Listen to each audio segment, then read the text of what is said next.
Martes 8 de noviembre del 2016. ¿Qué tal? Muy buenos días, bienvenidos a su programa Contacto Directo. Hoy son nuestros invitados Leonardo Orlando, el director general del SRI. El gobierno apunta a señales de recuperación económica en liquidez y balanza comercial, pero otros indicadores económicos señalan que la contracción económica continúa con descenso en producción, empleo y consumo. Lo vamos a examinar. También estará en nuestros estudios Daniel Legarda, presidente ejecutivo de FedExport. Esta semana se firma un acuerdo de preferencia de arancelarias recíprocas con la Unión Europea, el segundo socio comercial de Ecuador y el primer destino de las exportaciones no petroleras del sector privado. ¿Cuándo empieza su aplicación? ¿Qué productos se benefician? Lo revisaremos. Y además, Henry Llanes, asambleísta alterno de Andrés Páez, denuncia al Tribunal Contencioso Electoral contra el presidente de la República por la utilización de recursos del Estado en la proclamación del binomio de Alianza País. ¿Es un saludo a la bandera o es un precedente para la campaña? Lo revisaremos. La actualidad, los protagonistas, el análisis y la información. En Contacto Directo.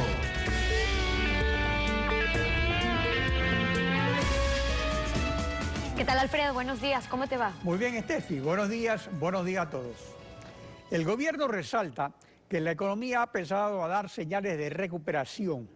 Al respecto, no todos los indicadores macroeconómicos reportan lo mismo. La liquidez ha mejorado según las estadísticas del Banco Central y de acuerdo a la última carta semanal de Cordes en relación a la tercera semana de octubre de 2015, los depósitos totales aumentaron en 11%, equivalente a 2.170 millones de dólares. Pero de otro lado, al 28 de octubre, el saldo de los papeles del Ministerio de Finanzas en el Banco Central llegó a 4.201 millones de dólares, 200 más que en la semana previa y 2.892 millones más que en diciembre de 2015. Está con nosotros Leonardo Orlando, director general del SRI. Buenos días, bienvenido a Contacto Directo. Muy buenos días, doctor Pitargote, y a todos los ecuatorianos. Mientras la oposición dispersa saborea un triunfo electoral basado en la crisis económica, aparecen ciertas señales evidentes de recuperación, pero que podrían ser también señales de campaña electoral. Este aumento de la liquidez se debe al endeudamiento del gobierno, a la caída de las importaciones o a una real recuperación.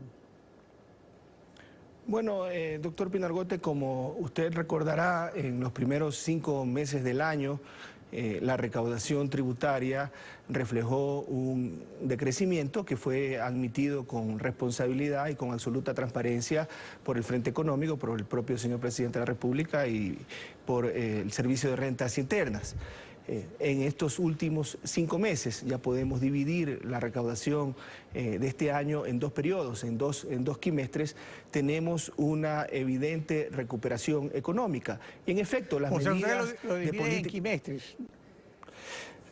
O sea, lo podemos dividir en quimestres y lo podemos dividir mensualmente. Si ustedes pueden observar esta gráfica que les presento, en el mes de octubre se ha producido el mejor mes de recaudación del año, incluso con crecimiento. Es el primer mes del año en que tenemos crecimiento en las 3 variables agregadas de recaudación con la que medimos el desempeño de las estadísticas tributarias, tanto a nivel de la recaudación total. Hubo un crecimiento del 4%, a nivel de la recaudación de impuestos internos del 3% y al nivel de las recaudaciones de impuestos externos, IVA e ISA importaciones, un crecimiento del 15%. Y en el IVA, que es el impuesto que más análisis o más observación ha tenido por parte de analistas económicos, también tenemos esta gráfica que muestra que el crecimiento intermensual, es decir, con respecto al mes anterior, en este mes de octubre se ubicaría en el 9%. El día de hoy cerraremos las cifras del mes de octubre porque la banca tiene 2 días hábiles para conciliar la información de las declaraciones de los contribuyentes. Y con respecto al mismo periodo del año anterior, en el mes de octubre, tanto en el IVA importaciones como el IVA interno, el IVA agregado tiene un desempeño también positivo. Es un ligero crecimiento, y también el IVA cercano al 1%. El IVA importaciones también. El IVA importaciones creció, fue el que mejor desempeño tuvo en el mes de octubre. También tenemos una gráfica en que evidencia que el IVA importaciones con respecto al mes anterior creció en un 21% y con respecto al mes de octubre del año anterior creció en un 2%. Ahora, pero Leonardo, aquí hay algo importante.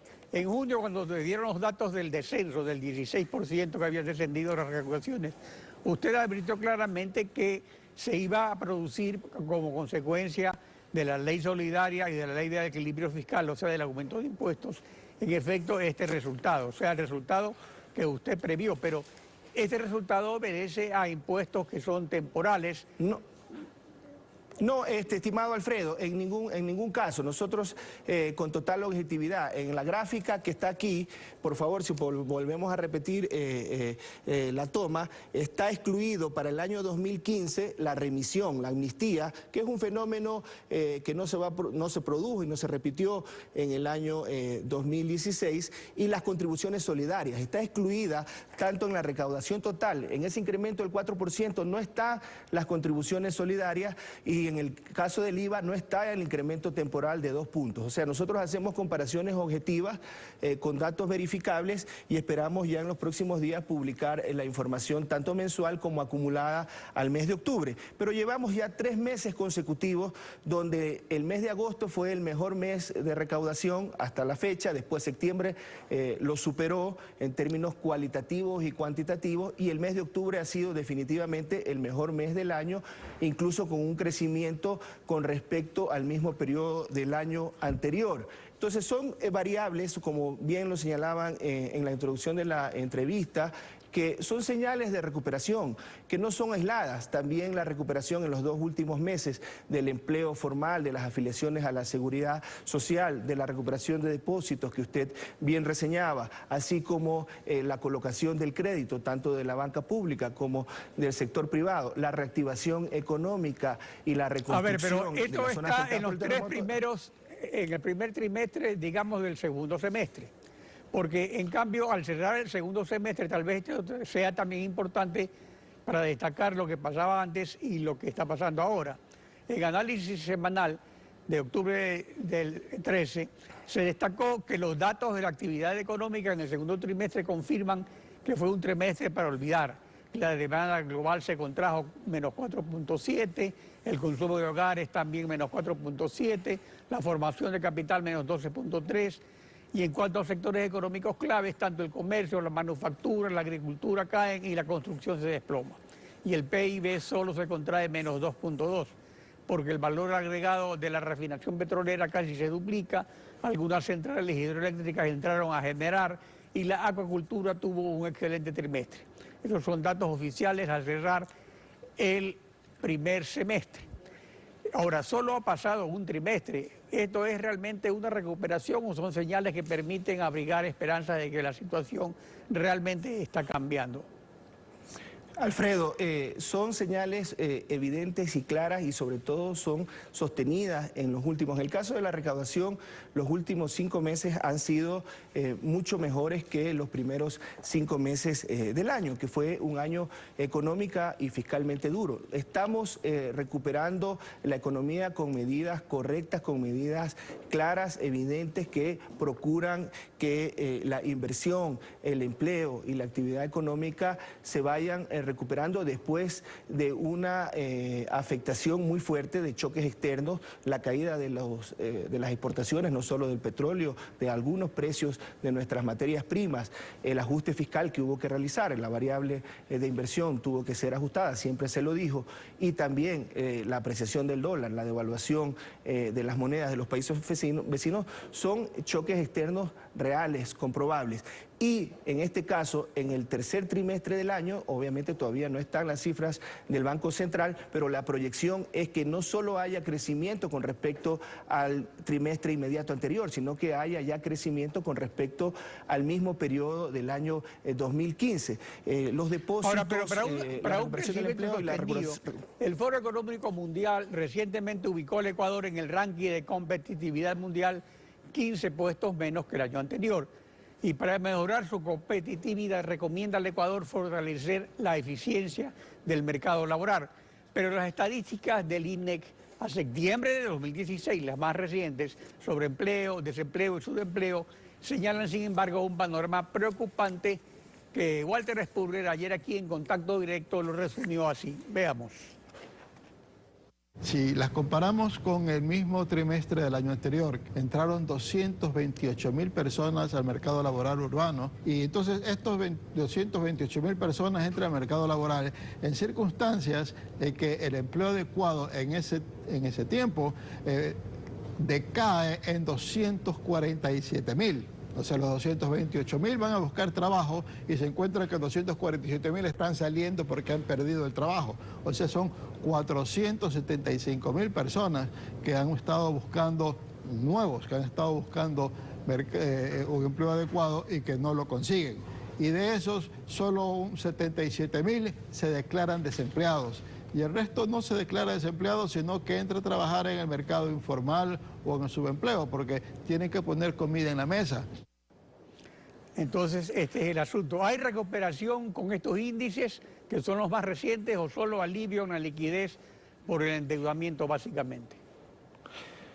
Ya en los meses de agosto y septiembre se han reportado recuperación en las afiliaciones a la Seguridad Social, en más de 9.100 nuevas afiliaciones a la Seguridad Social. Solo para ejemplo, en las zonas afectadas por el terremoto, en Manabí y Esmeraldas, tenemos más de 14.000 nuevos emprendimientos, la gran mayoría de las propias zonas afectadas, pero también nuevos negocios, nuevos establecimientos que se abren desde empresas de otras jurisdicciones del país, que están invirtiendo aprovechando los incentivos de la ley de solidaridad. Así que la recuperación en el empleo, la recuperación en la actividad económica, medida desde la recaudación tributaria, del IVA, de las retenciones en la fuente, que son obligaciones mensuales que reflejan el nivel de ventas y el nivel de adquisiciones, el nivel de importaciones, también se ha ido recuperando en los últimos meses y eso se consolida durante el mes de octubre, dan signos evidentes de que la recuperación económica con toda la inversión pública y también la inversión privada, estimado Alfredo, el número de contratos de inversión a la fecha son 95 contratos de inversión que se tiene firmados ya. De las asociaciones público-privadas es eso, ¿no?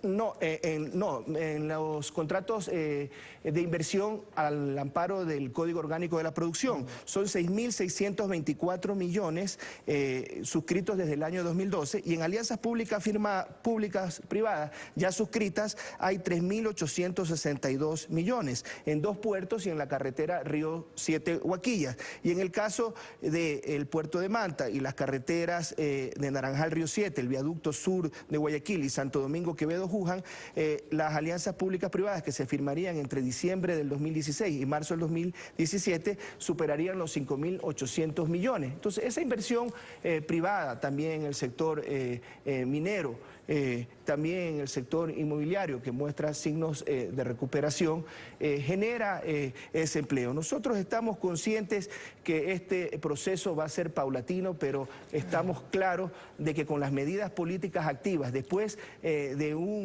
importante evento, un desastre natural que generó en el caso de la provincia de Manabí un decrecimiento, si no se hubieran tomado las políticas económicas activas, eso solo hubiera implicado un decrecimiento del 10% del Producto Interno Bruto provincial y a nivel nacional hubiera tenido un impacto de 0.7% negativo. Pero las medidas ahora, que pero se han tomado, el asunto también es que está jugando un papel importante el endeudamiento y ese endeudamiento también implica un aumento del servicio de la deuda y para el futuro pues tendrá un costo.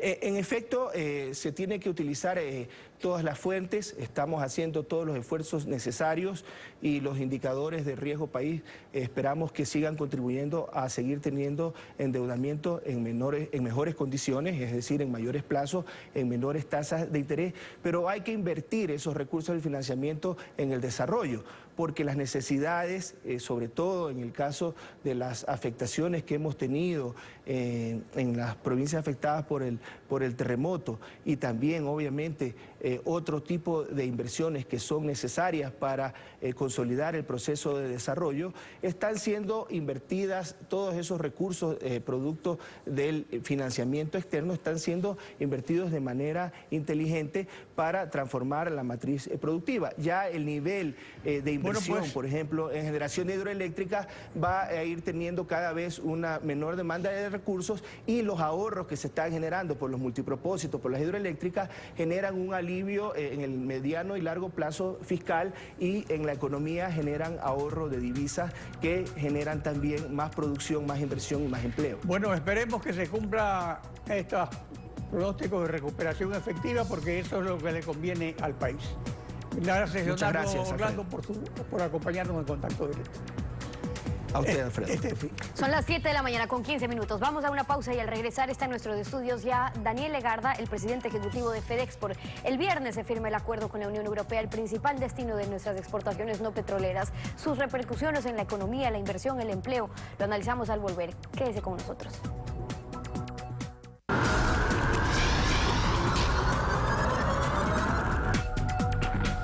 El 26 de octubre, el Comité de Representantes Permanentes del Consejo de la Unión Europea dio paso a la firma del protocolo de adhesión de Ecuador a este acuerdo multipartes. Daniel Legarda es presidente ejecutivo de FedEx por la Federación Ecuatoriana de Exportadores. Bienvenido a Contacto Directo. Buenos días, Stephanie, y buenos días a todo el Ecuador. Buenos días. Después de ese paso importante del Consejo de la Unión Europea, finalmente para esta semana, el viernes, Ecuador espera la firma del protocolo de adhesión al acuerdo multipartes con la Unión Europea. Y después de la firma, pues, ¿cuáles son los siguientes pasos ya para que entre en vigencia? Sí, efectivamente, este día viernes 11 de noviembre se va a realizar la firma del acuerdo multipartes de Ecuador con la Unión Europea. Esto se va a realizar en el Consejo Europeo. Y estaremos acompañando al vicepresidente y al ministro de Comercio Exterior una delegación de representantes del sector privado, con la finalidad de enviar un importante mensaje tanto para las contrapartes europeas, las autoridades europeas, como también para nuestro país, para el sector empresarial, para los empleados de las empresas y para el país en general, de optimismo sobre este proceso y sobre este importante instrumento como es el acuerdo comercial para nuestro país. A partir del 11 de noviembre se abre ya la puerta para el paso final para la entrada en vigencia del acuerdo comercial. Esto es, por el lado de la Unión Europea, la ratificación en el Parlamento Europeo, que estamos muy esperanzados en que se pueda dar en este mismo año, antes del 1 de enero del 2017. Tenemos algunos fundamentos para pensar que de hecho va a ser así y el Parlamento lo va a ratificar en la sesión que tiene en el mes de diciembre. Y por el otro lado, en el caso del Ecuador, el proceso pasa a la Corte Constitucional para su respectivo informe y posteriormente a la Asamblea Nacional para su ratificación también en esa instancia. Por supuesto, desde ya hacemos un llamado a ambas entidades, importantes por cierto, para que estos dos procesos se den en el menor tiempo posible, considerando que las preferencias arancelarias vencen el 31 de diciembre. Ahora, el comercio no petrolero ha tenido un incremento en promedio anual del 14% desde el año 2000 hasta el 2016. La Unión Europea es el primer mercado de exportación para algunos productos. ¿Cómo ha evolucionado año a año el crecimiento de las exportaciones? Bueno, en la Unión Europea es efectivamente el primer destino de las exportaciones no petroleras. Está junto con Estados Unidos compartiendo su sitial, a veces es primero, a veces es segundo, pero entre los dos mercados estamos hablando del 50% de las exportaciones no petroleras, más o menos, ¿no? El monto de exportaciones hacia ese destino más o menos son 3.000 millones de dólares cada año y nos deja un saldo de balanza comercial favorable para nuestro país en el orden de 500 a 800 millones de dólares, y eso es muy importante para el ingreso de divisas, para el sostenimiento del modelo económico y de la dolarización que tiene nuestro país en particular. Es por demás entonces relevante, sobre todo en cuanto a empleo, Stephanie, porque estamos hablando de que la Unión Europea, las exportaciones que se realizan a la Unión Europea sostienen alrededor de 300.000 plazas de empleo directo, ¿no? Casi el doble en indirecto. Y eso es muy relevante, sobre todo dada la coyuntura que el país está viviendo, que es compleja en términos de pérdida de empleos y todo esto. Con el acuerdo esperamos que eso se pueda mantener e inclusive en algunos puedan recuperarse. Ese crecimiento se ha evidenciado, usted hace referencia a unos 3.000 millones de dólares, en el 2000 hablábamos de 638 millones de dólares en exportaciones. Ahora, del total de las empresas de todo el país que exportan directamente al bloque europeo en el sector agrícola, manufacturero, pesquero, ¿qué porcentaje corresponde a las pymes, a las pequeñas y medianas empresas? Es muy importante esa pregunta. Hay alrededor de 1.500, 1.600 empresas que exportan de forma directa a la Unión Europea, con todos los encadenamientos que eso implica. De este total de empresas, alrededor del 65% corresponden a MIPYMES, a micro, pequeñas y medianas empresas, que tienen a su vez un importante componente de empleo, un importante componente de encadenamientos. Y en cuanto al volumen de ventas, pues alrededor del 32 al 35% de las exportaciones totales corresponde a este segmento de empresas, al segmento de MIPYMES. Ahora, sin embargo, ese número está subestimado porque en realidad una gran empresa que exporta a la Unión Europea tiene muchos encadenamientos con pequeñas y medianas empresas hacia atrás, ¿no? Y de hecho les compra a muchos productores pequeños y medianos. Por lo tanto, el número de pequeñas unidades y medianas unidades productivas en realidad podría ser mucho mayor. Estamos hablando de la importancia de no depender más de los sistemas de preferencias unilaterales, de preferencias arancelarias, de los cuales nos hemos beneficiado desde el año 91, pero claro, como una concesión unilateral de la Unión Europea, y que los productos que exportamos pues no tengan ese arancel para entrar al mercado europeo. Eso es para todos los productos, pero hay la salvedad. En el caso del banano hay un cronograma de desgravación y así se contará con un régimen especial. Eso es similar a lo que tiene Colombia, pero ya desde el 2011 que firmó. Sí, para el caso del banano, el arancel casi se equipara desde el 2017. El Ecuador tiene €1 más por tonelada, alrededor de 78 para Ecuador, si no me equivoco, y 77 para el resto de países. Pero al año 2020 ya esto llega a equipararse en €56 por tonelada de banano para todos los países, incluyendo Colombia, Perú, Costa Rica, 2020 recién. el Ecuador. Eso, perdón, en Sí, el 2020. sin embargo, desde el siguiente año, esto es importante, desde el 2017 ya nuestro arancel casi se iguala al de la competencia que tenemos en Colombia, sobre todo Colombia y Costa Rica, que son los dos principales competidores de este producto en el mercado europeo. Y sobre lo primero que mencionó Stephanie, de no depender de preferencias arancelarias, eso es justamente lo que los empresarios buscan con este tipo de acuerdos, con este tipo de entendimientos. Este es un instrumento que brinda certidumbre en el largo plazo, que brinda claridad sobre las condiciones comerciales que se van a mantener con un socio estratégico como lo es la Unión Europea, y en ese sentido eso es vital para poder primero despejar incertidumbres y segundo desarrollar inversiones, exportaciones y empleo. Le preguntaba un poco sobre las condiciones comparándonos con también nuestros competidores o vecinos, porque claro, por un lado la Unión Europea, recordemos que planteó estas 12 observaciones al procedimiento de exportación, importación, si las medidas sanitarias o fitosanitarias, la base imponible del ICE, hablaron de los cupos de los automóviles, pero fueron temas resueltos. Pero en lo de fondo, cuando el gobierno salió de la negociación hace años, porque este acuerdo pudo haberse dado hace algún tiempo ya, en ese entonces queríamos un acuerdo adecuado al Ecuador, líneas rojas que no podían trastocarse. Finalmente, ¿en qué tanto se diferencia de los acuerdos firmados por nuestros países vecinos, lo que vamos a firmar hoy? Bueno, hay que ser importante claro en esto. El Ecuador se adhiere al acuerdo multipartes con la Unión Europea y con Colombia y Perú, porque de esa forma estaba prevista la negociación.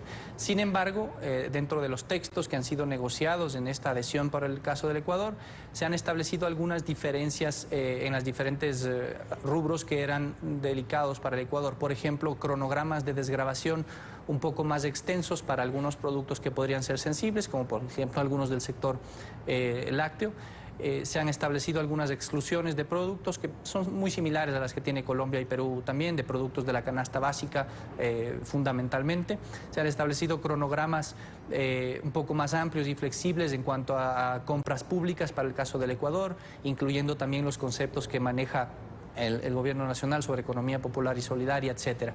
Ese tipo de salvedades han sido incluidas en el texto del acuerdo para el Ecuador, por lo tanto, desde nuestro punto de vista, pues han sido consideradas esas sensibilidades. Y de todas maneras, Stephanie, hay que poner esto en un contexto más grande. Del total de importaciones que se realizan de la Unión Europea, entre el 75 y el 80% son en realidad importaciones que no se producen en el Ecuador, son bienes complementarios. ¿A qué me refiero con estos? Son materias primas, insumos, bienes de capital, maquinaria, que lo que ayuda es a las industrias nacionales, a las empresas nacionales, a ampliar su frontera de producción, a ser más grandes, más competitivas, ¿no? Entonces, en realidad, es un socio muy complementario que permitirá un crecimiento de nuestro país. Son algunas de las observaciones de Daniel Egarda, el presidente ejecutivo de FedExport. Gracias por habernos acompañado en Contacto Directo. Gracias, Esteban. A usted. 7:30, una pausa y al regresar estará Henry Llanes en representación del Frente de Jubilados. Denuncia al Tribunal Contencioso Electoral contra el presidente de la República por la utilización de recursos del Estado en la proclamación del binomio de Alianza País. Ya regresamos, no se vayan. Ante la transmisión de los canales de televisión del gobierno de la Convención Nacional de Alianza País que proclamó el binomio Moreno-Glass, Santiago Guarderas, director provincial de Pichincha del PSC, presentó un pedido al Consejo Electoral para que de oficio abriera un expediente. Este pedido fue rechazado. Luego Henry Llanes, asambleísta alterno de Andrés Páez, en representación del Frente Nacional de Jubilados, presentó al Tribunal Contencioso Electoral una denuncia que fue admitida y cuya audiencia de prueba y juzgamiento se efectuó el pasado jueves 13 de noviembre. Está con nosotros Henry Llanes. Buenos días, bienvenido a Contacto Directo. Buenos días, Alfredo, y un cordial saludo al país. ¿Contra quién es la denuncia y en qué la fundamenta? Bueno, la denuncia está interpuesta en contra del economista Rafael Correa Delgado, presidente constitucional de la República del Ecuador, en contra del ingeniero Jorge Glass Espinel, vicepresidente constitucional de la República del Ecuador, y contra los medios públicos Ecuador, Canal 7, y los canales incautados Gama TV y TC Televisión. Ecuador TV, Canal 7 es el canal público, y también de Tele Ciudadana, que es otro medio público que ha adscrito a la Presidencia de la República.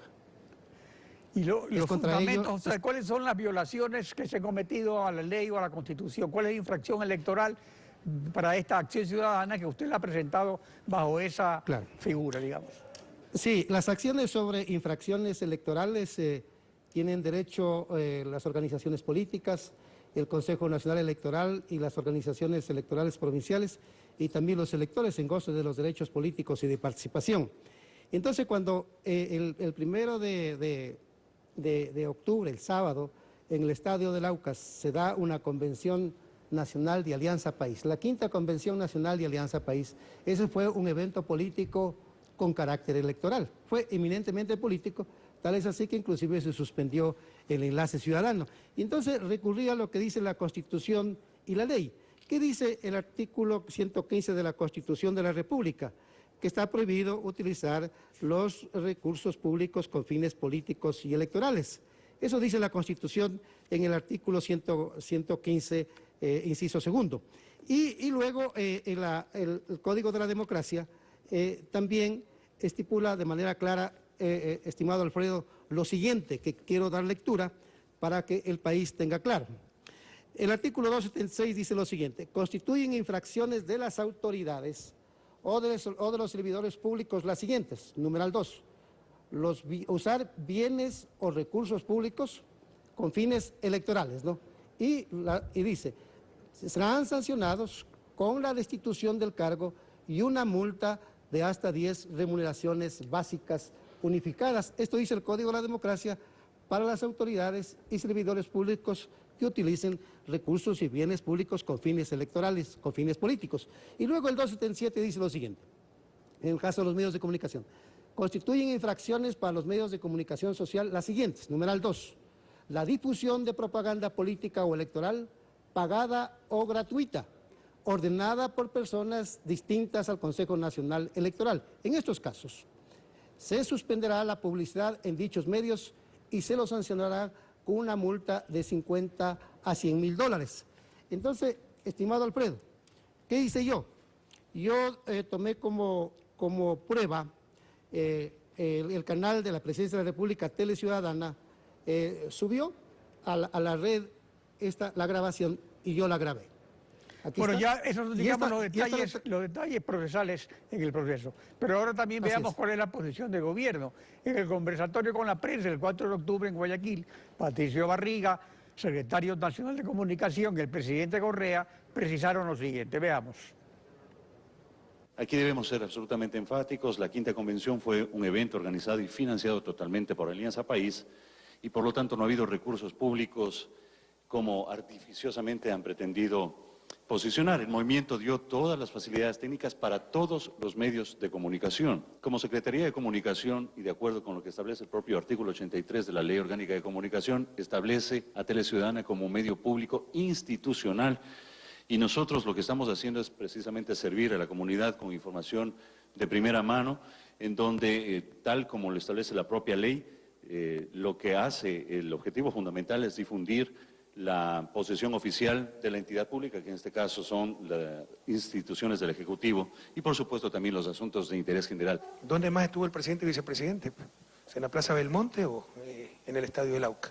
Es perfectamente lícito cubrir esas actividades del presidente de la República, e incluso el vicepresidente, así haya sido un acto no oficial y un acto político partidista. Pero para que no haya quejas, le he insistido a SECON ser muy cuidadoso con aquello, y si no está el presidente, así está el vicepresidente como es candidato, pues se le dé la misma cobertura que cualquier otro acto político de otros grupos de la oposición de fuera.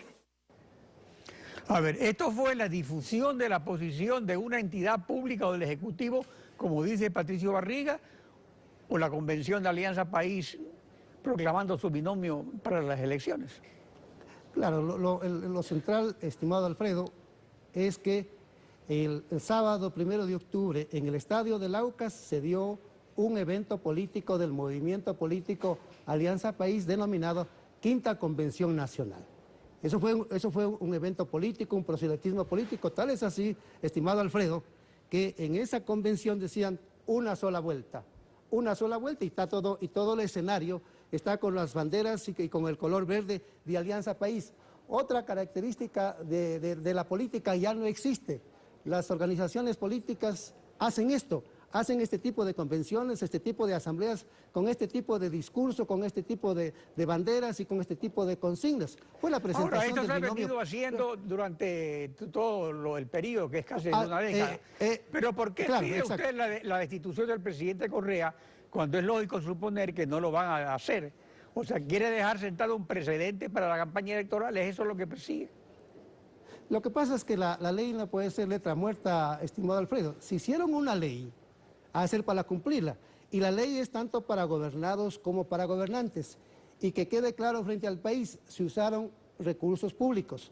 Los medios de comunicación incautados y los canales públicos son medios públicos manejados con recursos públicos. Como dice una funcionaria de la Secretaría de Comunicación, allí hubieron camarógrafos, hubieron ingenieros, hubo un técnico de sonido, hubo una persona que manejó consola. Eso lo describe en uno de los medios escritos que yo entregué al Tribunal Contencioso Electoral. Pero aquí en este país, estimado Alfredo, debe cumplirse la ley, tanto por el presidente de la República, vicepresidente y los gobernados, porque caso contrario nos iríamos a un caos, y en democracia se impone la Constitución, se impone la ley. Solo en una dictadura se impone la palabra, el mando del dictador, o en una monarquía lo que dice el monarca. Es decir, usted recordará, Alfredo, que en la Edad Media, decía en la época de Luis XIV, el Estado soy yo, la ley soy yo. El Tribunal en democracia Contencioso Electoral, ¿cuándo va a dar su fallo sobre esta denuncia? Bueno, nosotros insistimos a la audiencia,